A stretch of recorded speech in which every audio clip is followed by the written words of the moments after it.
Hello friends, কেমন আছো তোমরা সবাই? আশা করি ভালো আছো। আমিও অনেক অনেক ভালো আছি। আর আমার এটা একদমই ছোট্ট মিনি ব্লগ হবে। আর এখন দেখো আমি রেডি হয়ে যাচ্ছি ডাক্তারের কাছে। আমার শরীরটা খুব খারাপ বলে এখন সকাল 7টা বাজে। আর ভাবছি কিছু খাবো, তো সকালবেলা সেরকম দোকান পাশাটি খোলেও নি, তাই একটা দোকান খোলা ছিল, এই যে একটু ছোট্ট একটা দোকানে ঢুকলাম।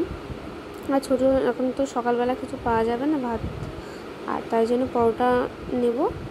আর এই যেটা আমি খাবো, আর এটা ওর জন্য। খুব খিদে পেয়ে গেছিলো, কিছু করার নেই, তাই খেতেই হলো। আর এই যে আমি ডাক্তারের কাছে এখন চলে এসেছি, এখন কেউ আসেনি। আর এই যে আমি প্রেশার মাপছি, ডাক্তার একটু পরেই চলে আসবে। এই যেখানে আর এই দেখো প্রচুর লোক হয়েছে এখানে, এক এক করে এই যে রুমটায় যাচ্ছে, এখানে ডক্টর আছে। তো ডাক্তারের কাছ থেকে এসে তোমাদেরকে আর ভিডিও দেওয়া হয়নি, আমি একটু ক্লান্ত হয়ে গেছিলাম, তাই একটু ঘুমোচ্ছিলাম। আর বিকেলবেলা আমরা দুজনে একটু বাজারে গেছিলাম, এই যে বাজার থেকে একটু কেনাকাটা করতে গেছিলাম। তো খুব গরম পড়ছে বলে একটু নরম নরম একটু নাইটি কিনে নিয়েছি, সুতি একদম। এই যে এই নাইটিটা কিনেছি,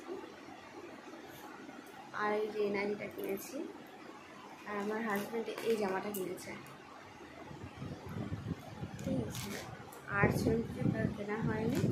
আর একটু খাওয়া দাওয়া করেছি, তারপর বাড়ি চলে এসেছি। তোমাদেরকে সেই ভিডিওটাও দেওয়া হয়নি, যে গেছিলাম বাজারে, ভিডিওটা দেওয়া হয়নি। তো চলো, বেশি কিছু আর বলবো না। আর অবশ্যই ভিডিওটি যদি ভালো লেগে থাকে লাইক, কমেন্ট, সাবস্ক্রাইব করে দিও। তো চলো, বাই।